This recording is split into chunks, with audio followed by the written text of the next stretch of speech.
The morning sun cast long shadows across the dusty Afghan village as Staff Sergeant Marcus Bulldog Rodriguez checked his weapon for the third time. His weathered hands moved with practiced precision, each motion automatic after 12 years in special operations. Around him, his team of Navy SEALs prepared for what intelligence had described as a routine extraction mission. Intel says the target should be in the compound by 0800, Rodriguez muttered into his headset, scanning the cluster of mud brick buildings ahead.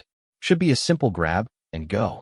Petty Officer Jake Spider Morrison, the team's communications specialist, crouched beside a crumbling wall and adjusted his radio equipment. At 28, he was already a veteran of 4 deployments, his lean frame moving with the fluid efficiency of someone who had learned to survive in the world's most dangerous places. Copy that, Bulldog. Comms are clean, no chatter on enemy frequencies. The third member of their advance team was the one who drew the most skeptical glances from other units. Petty Officer Sarah Phoenix. Chin stood barely 5 feet 4 inches tall, her slight frame almost swallowed by her tactical gear. At 19, she was the youngest member of the elite SEAL team, and her presence had sparked controversy from the moment she earned her Trident 6 months earlier. "You sure the kid can handle this?" Morrison had asked Rodriguez privately the night before. It was a question that followed Chin everywhere she went, whispered in mess halls, and voiced openly during briefings. The military had only recently opened combat roles to women, and many of the old guard remained unconvinced. Rodriguez had served with some of the toughest operators in the world, and he prided himself on judging soldiers by their skills, not their appearance. But even he had to admit that Chin looked more like a college student than a warrior. Her dark hair was pulled back in regulation style, and her youthful face showed none of the battle scars that marked veterans like himself and Morrison. What they didn't see was the ice-cold focus in her dark eyes, or the way her hands never trembled, no matter how intense the situation became. Chin had graduated top of her class in sniper school, with accuracy scores that instructors called freakish. But in the testosterone-fueled world of special operations, reputation had to be earned one mission at a time. The village of Collar sat in a valley surrounded by rocky hills, its narrow streets winding between ancient buildings that had witnessed centuries of conflict.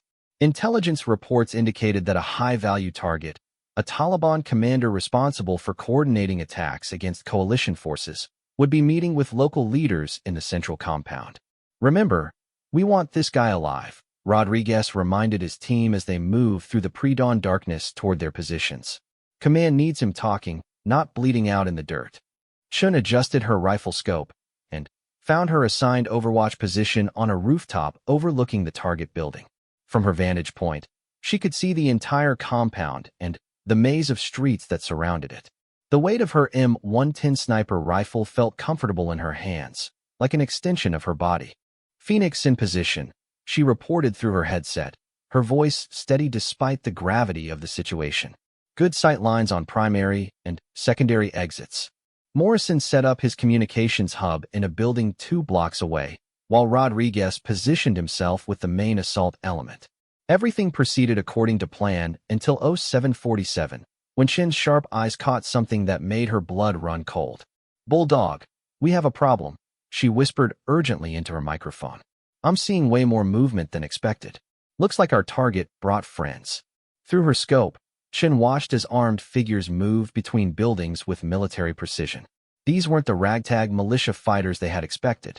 The men below moved like professional soldiers, their equipment and coordination suggesting they were dealing with a much more dangerous force than intelligence had predicted. "How many?" Rodriguez's voice crackled through the comm system. "At least 40, maybe more," Chin replied, tracking the movement of armed figures through her scope. "They're setting up defensive positions. This feels like a trap." Rodriguez felt his stomach tighten. In 12 years of operations, he had learned to trust his team's instincts, and Chin's observation skills had already saved them twice on previous missions. But they were already committed to the operation, and calling for backup would take hours they didn't have. "We proceed as planned," Rodriguez decided after a tense moment of consideration. "Stay sharp, everyone." At exactly 0800, the assault began. Rodriguez led the main element toward the compound's front entrance while Morrison coordinated communications from his position. Chun provided overwatch, her rifle ready to eliminate any threats that emerged.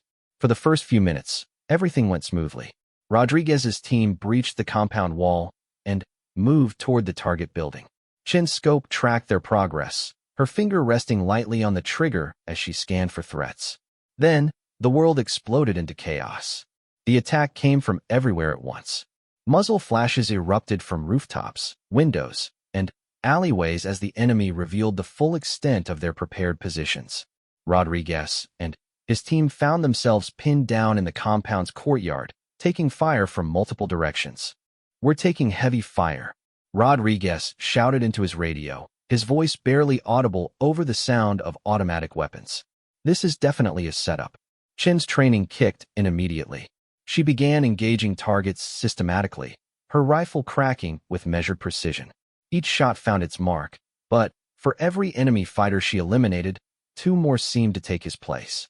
"Spider, we need air support now," Rodriguez yelled as bullets sparked off the wall beside him. Morrison's fingers flew over his radio controls, but the response he received made his heart sink. "Negative on immediate air support," he reported grimly. "Closest assets are 40 minutes out." The situation deteriorated rapidly.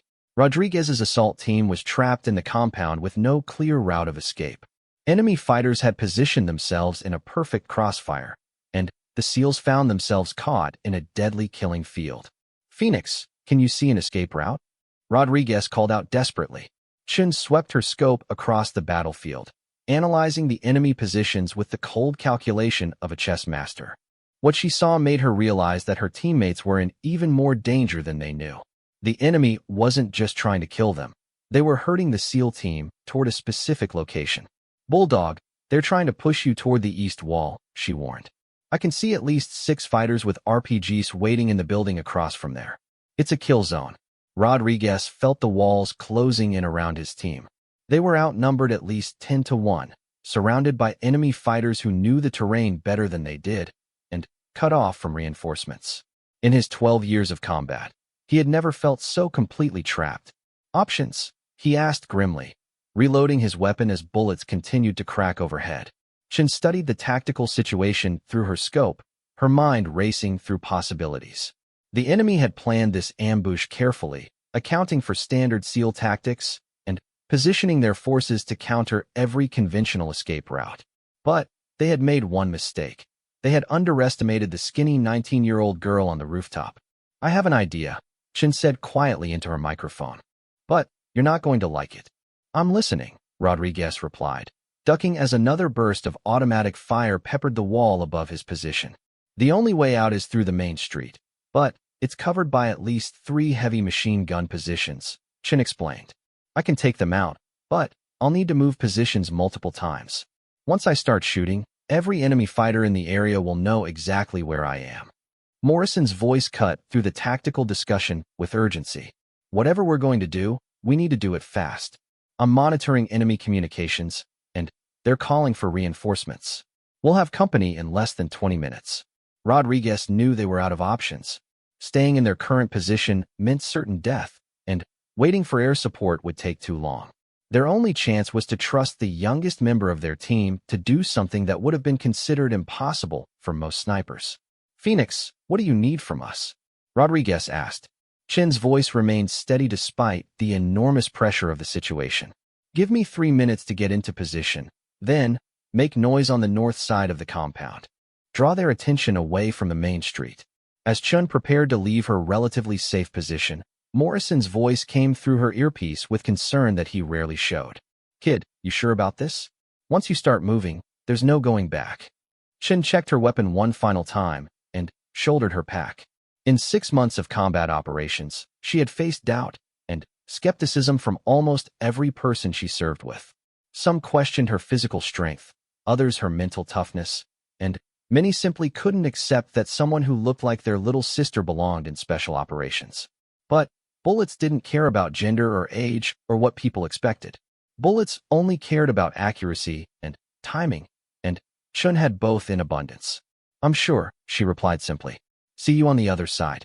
As Chun moved from her position, beginning a deadly game of cat and mouse through the urban battlefield, Rodriguez felt a mixture of admiration and terror.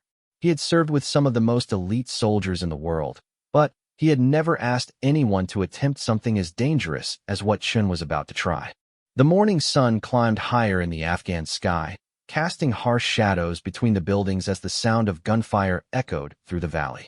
In a few minutes, Rodriguez knew, they would discover whether the 19-year-old girl they had all underestimated would save their lives or die trying. The siege of Kalar was about to become a legend, though none of them knew it yet. Chun moved through the war-torn village like a ghost, her small frame allowing her to slip through spaces that would have trapped larger soldiers. Every shadow was a potential hiding spot, every building a possible fortress or tomb. The sound of gunfire continued to echo from the compound where her teammates remained pinned down, each shot reminding her that time was running out. 3 blocks from her original position, she found what she was looking for, a partially collapsed building that still retained enough structure to provide both elevation and concealment. The climb to the 3rd floor required her to navigate through rubble and around gaping holes where artillery had punched through walls, but Chun moved with the fluid grace of someone who had trained for exactly this kind of urban warfare. Setting up her rifle took precious seconds. Chun extended the bipod legs and adjusted her scope for the new range and wind conditions. Through the optic, she could see the first of 3 machine gun positions that were keeping her team trapped. The gunner was well protected behind sandbags and concrete barriers, but Chun had been trained to find opportunities where others saw only obstacles. "Bulldog, I'm in position," she whispered into her throat microphone. "Start your distraction in 10 seconds. Rodriguez acknowledged the transmission and began coordinating with his remaining team members. They had lost 1 man to enemy fire, and 2 others were wounded but still fighting. The compound had become a death trap, and everyone knew their ammunition wouldn't last much longer. Chun controlled her breathing and found her natural respiratory pause, the moment between breaths when her body was completely still.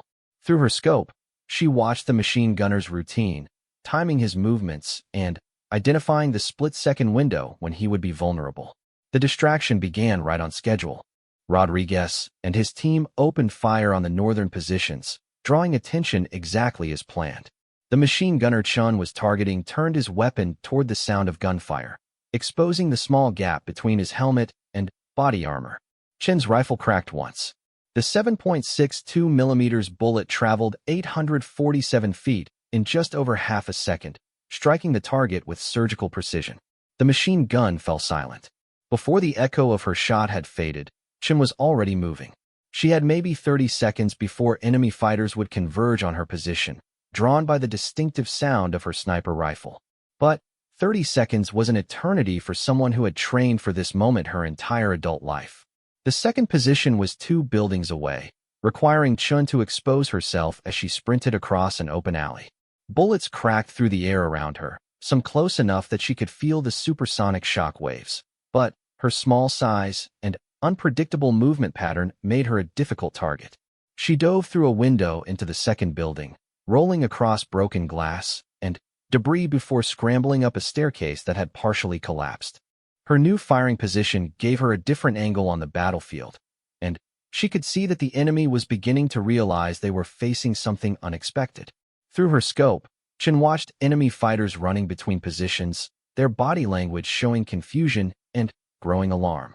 They had planned for a conventional SEAL assault, but they hadn't anticipated dealing with a sniper who could move like infantry and shoot like a machine. The second machine gun position was better fortified than the first, but Chun had spotted its weakness during her initial reconnaissance. The gunner had positioned himself behind a concrete wall, but the wall had a drainage hole near its base. It was barely 6 inches wide, but it provided a clear shot to the space where the gunner's legs would be. Chun adjusted her scope for the extreme angle and unusual target. This wasn't the kind of shot taught in sniper school, but then, again, nothing about this mission followed conventional tactics. She steadied her rifle against the windowsill and found her breathing rhythm again. The second shot was even more challenging than the first. Chun had to account for the bullet's path through the small opening, the way it would deflect slightly off the concrete edges, and the movement of her target. She held her breath and squeezed the trigger with the smooth, consistent pressure that her instructors had drilled into her. The bullet found its mark. The second machine gun position went quiet. But Chin's remarkable shooting had attracted unwanted attention. Through her scope, she could see at least a dozen enemy fighters moving toward her building, and she knew her time in this position was up. She grabbed her rifle and headed for the staircase, but the sound of boots on the floors below told her she was about to have company. "Phoenix, what's your status?" Rodriguez's voice crackled through her earpiece. "Two down, one to go," Chun replied, even as she heard voices in a language she didn't recognize getting closer to her position. "But I've got company coming up the stairs." Chun made a decision that would have been considered insane by conventional military standards. Instead of trying to fight her way out through the building, she climbed higher.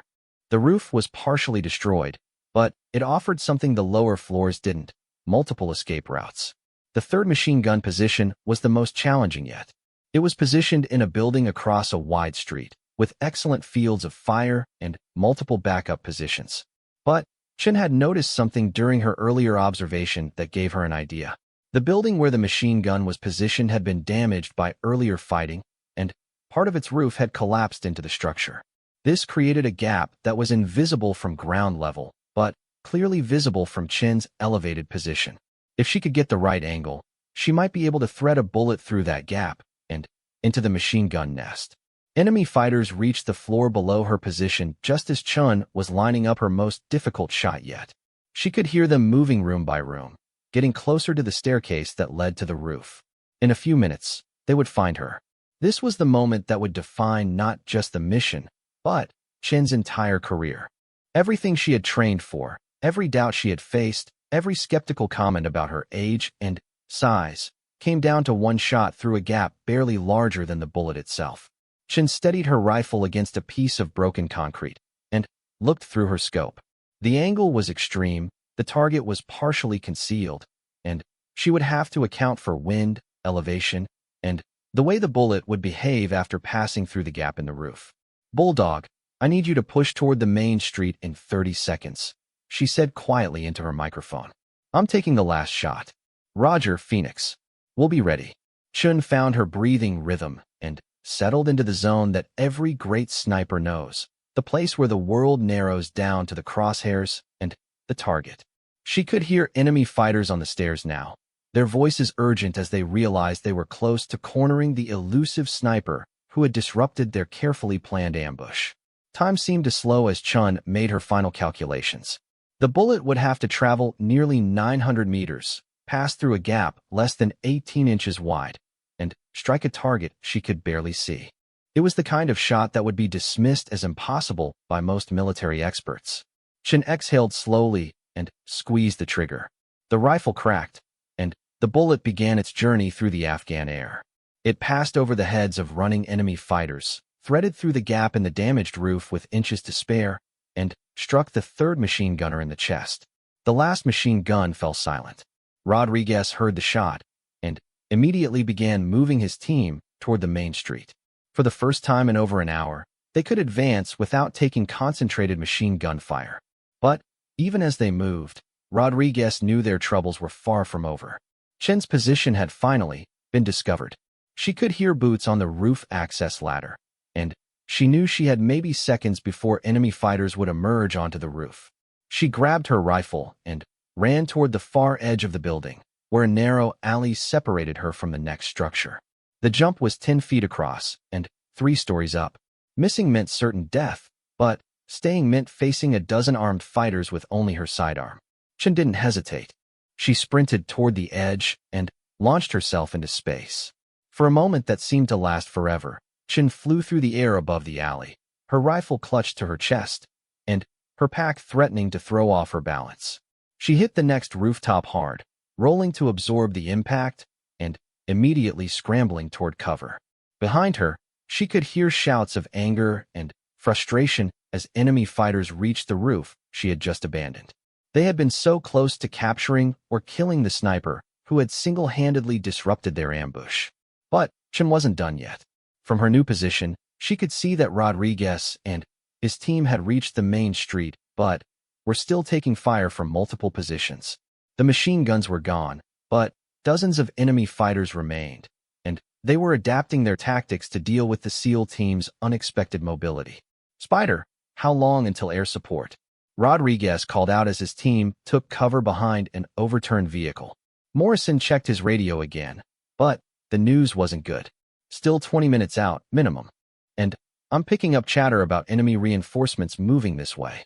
Chen realized that eliminating the machine guns had only been the first step. If her team was going to survive, she would need to continue disrupting the enemy's coordinated defense. But to do that, she would need to keep moving, keep shooting, and keep staying one step ahead of the fighters who were now hunting her with increasing desperation.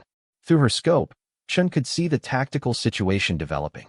The enemy had good positions and superior numbers, but they were beginning to make mistakes.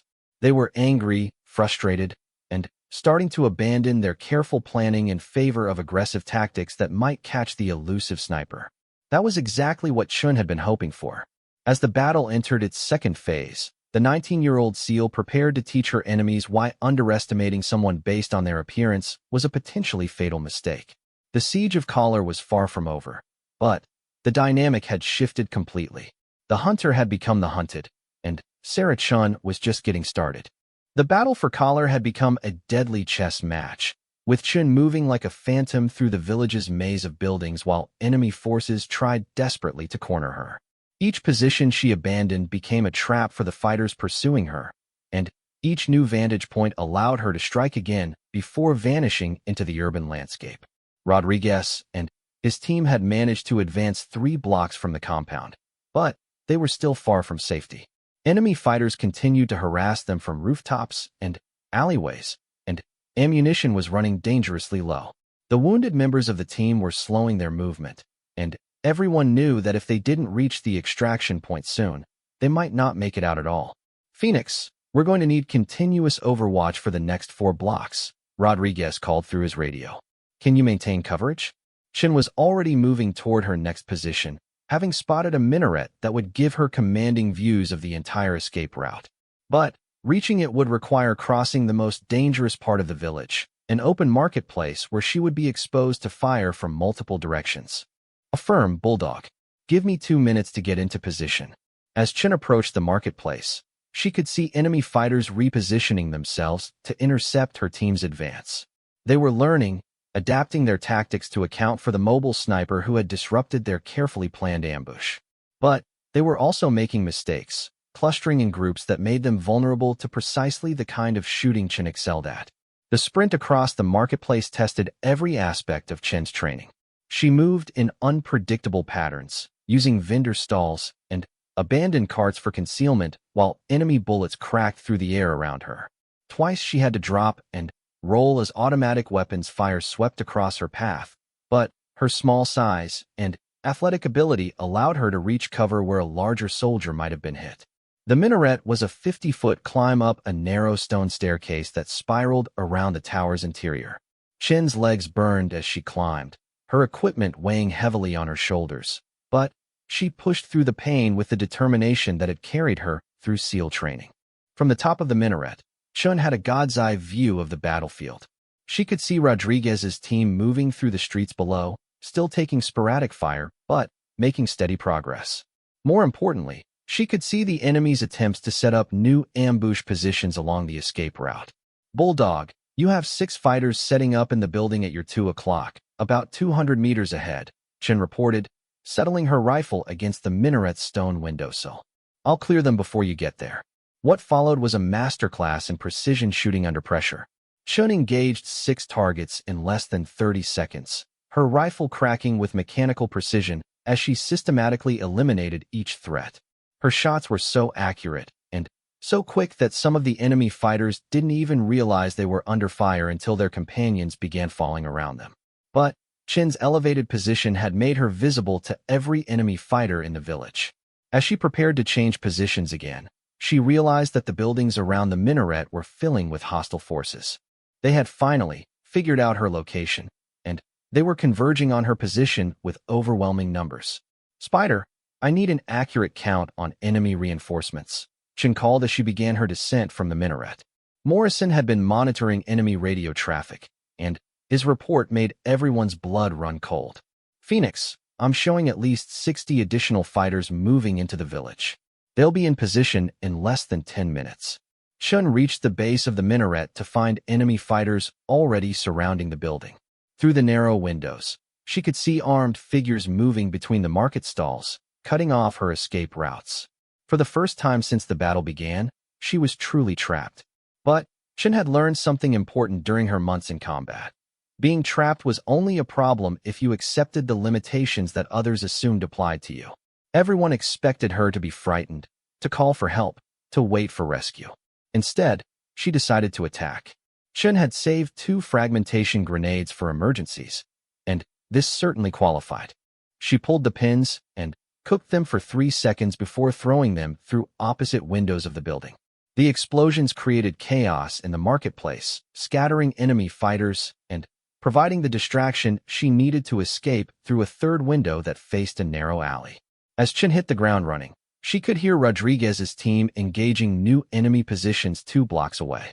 The sound of gunfire was intensifying, which meant the enemy reinforcements were beginning to arrive. Tom was running out for all of them.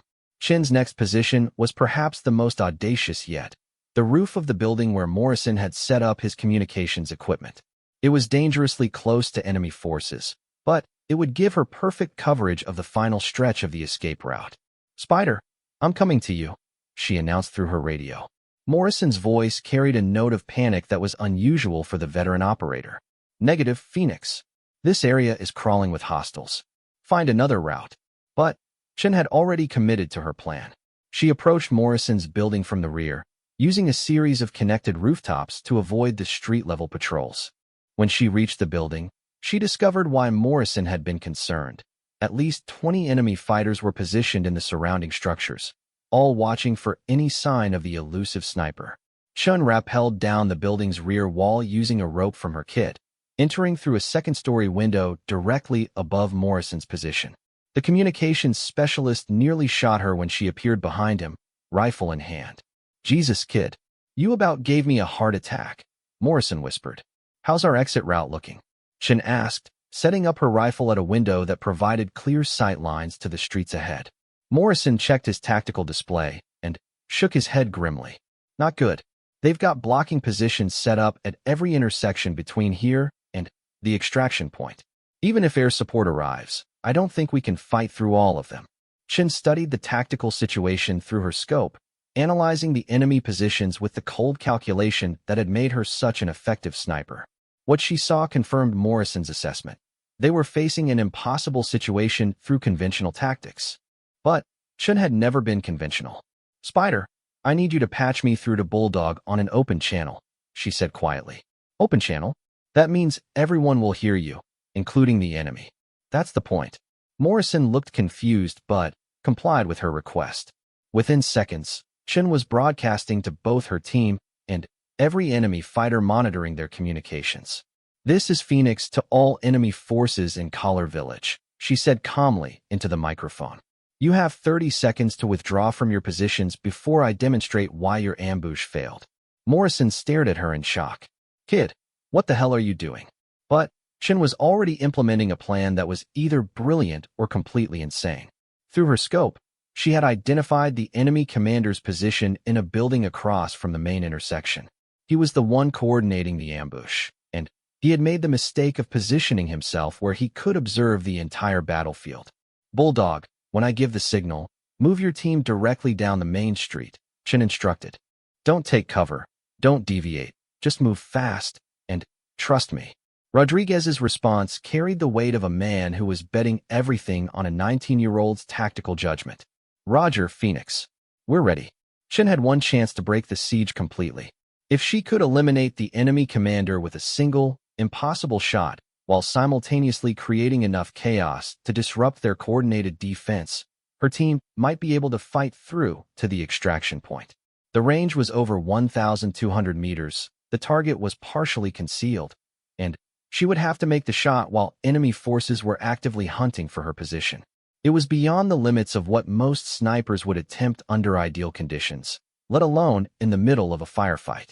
Chun found her breathing rhythm and settled into the focused state that had carried her through every challenge of her military career. Around her, she could hear enemy fighters calling to each other as they tried to triangulate her position based on her radio transmission. They were close, getting closer, but they hadn't found her yet.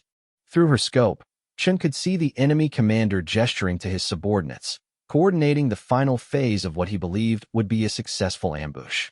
He had no idea that death was looking at him through a magnified optic from over half a mile away. Chen made her final calculations, accounting for wind, elevation, the slight movement of her target, and the dozen other variables that could make the difference between success and catastrophic failure. This wasn't just about making an impossible shot. It was about proving that someone who looked like a college student could perform at the same level as any elite soldier in the world. "Signal," she whispered into her radio. Rodriguez acknowledged and began moving his team down the main street, completely exposed but moving with the confidence of soldiers who trusted their sniper completely. Chen exhaled slowly and squeezed the trigger. The bullet traveled for nearly 3 seconds before striking the enemy commander in the head, killing him instantly. The effect on the coordinated ambush was immediate and devastating. Without their commander's voice on the radio, the various enemy positions began operating independently, making tactical errors and exposing themselves to return fire. But Chen wasn't finished. She had planned for this moment, and she began engaging targets with systematic precision. Each shot eliminated a key leader or weapons operator, further degrading the enemy's ability to maintain their coordinated defense. Rodriguez's team moved down the street like avenging angels, their weapons chattering as they engaged confused and disorganized enemy fighters. The tide of the battle had turned completely in less than 2 minutes. "Air support inbound," Morrison announced. 2 minutes out. The sound of approaching helicopters was like music to everyone's ears, but Chen knew the battle wasn't over yet. Enemy reinforcements were still moving into the village, and some of the original ambush positions remained active. As Rodriguez's team reached the extraction point, Chen prepared for her own escape. But first, she had one final message for any enemy fighters who might still be monitoring their communications. "This is Phoenix to any remaining hostile forces," she said calmly into her radio. "I told you to withdraw. You should have listened." Chen's escape from the village was almost anticlimactic after the intensity of the battle. She moved quickly but carefully through the maze of streets, avoiding the remaining enemy fighters while helicopter gunships cleared the extraction zone ahead of Rodriguez's team. When she finally reached the landing zone, Chen found her teammates already aboard the rescue helicopters, receiving medical treatment and debriefing with the air crew.